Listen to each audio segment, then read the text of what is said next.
नमस्कार, मैं हूं रेनू अग्रवाल। आप देख रहे हैं एसकेपी लाइव न्यूज। धार के सेंट टेरेसा जमीन घोटाले में इतिहास के झरोके से पुलिस लाई तथ्य ढूंढकर आखिर कौन है डॉक्टर मिस मार्गरेट ओहरा।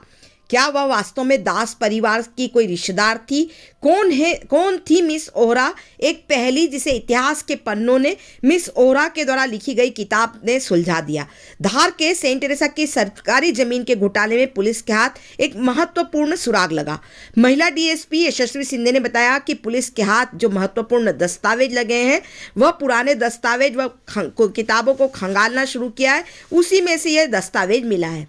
1897 में धार में एक अस्पताल का उद्घाटन हुआ था। इसमें सेवा के लिए डॉक्टर मार्गरेट ओहरा की नियुक्ति की गई थी। डॉक्टर मार्गरेट ओहरा, आपको बता दें कि वह अविवाहित नहीं, उन्होंने 32 साल तक धार में अपनी सेवाएं दी। इसके लिए उन्हें हिंद केसरी भी मिला, जिसका कि उल्लेख उनके ही द्वारा लिखित किताब में मिला है।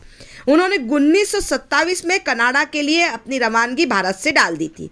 वह चूंकि उन्होंने विवाह नहीं किया था, उनकी कोई संतान नहीं थी, वह अविवाहित थी, तो यह जमीन किसी की पैतृक कैसे हो सकती है? यह सबसे बड़ा सवाल है। कैसे स्वत्व हो सकता है? यह बड़ा सवाल है। बताया जा रहा है कि मिस ओहरा के जाने के बाद यह जमीन लावारिस स्थिति में रही। 1972 में डॉक्टर रत्नाकर दास को यहाँ सेवा करने के लिए नियुक्ति दी गई थी। रत्नाकर दास के बच्चों ने इस जमीन को खुर्द-बुर्द कर दिया। पुलिस कितनी मुस्तैदी से काम कर रही है, इस बात का अंदाजा इस बात से लगाया जा सकता है कि मिस ओहरा के द्वारा लिखी गई किताब तक भी पुलिस पहुंची और वहां से भी कई तथ्यों को खंगाल कर लाई।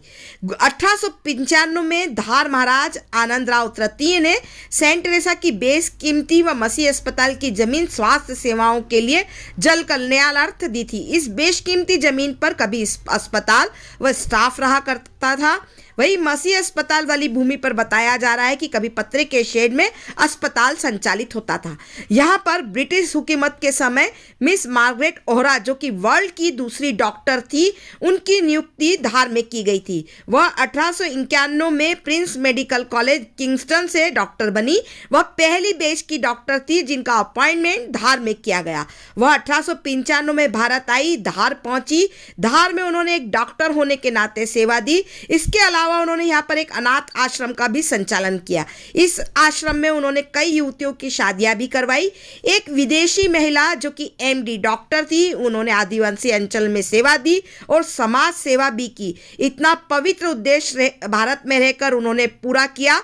महिला सशक्तिकरण के लिए उन्होंने धार में कई कार्य किए। 1927 में डॉक्टर मार्गरेट ओहरा रिटायर हुई और वह कनाडा चली गई। 1931 में उन्होंने एक किताब लिखी, लीफ ऑफ द लोटस, जिसमें उन्होंने भारत व धार में किए गए सर्वे कार्यों को विस्तार से लिखा। 1940 में उनकी ओंटारियो में मृत्यु हो गई। आज भी उनकी वहां पर कब्र मौजूद है। आपको बता दें कि वर्ल्ड की दूसरी डॉक्टर मार्गरेट ओहरा अविवाहित थी, उनकी कोई संतान नहीं थी, वह किसी की दादी या नानी नहीं थी। हम इसलिए कह रहे हैं कि सेंट टेरेसा घोटाले में सुधीर दास के द्वारा इस जमीन पर अपना स्वत्व का अधिकार बताया था। जब मिस ओहरा ने विवाह ही नहीं किया, उनकी कोई संतान ही नहीं थी, तो इस जमीन पर किसी का स्वत्व कैसा?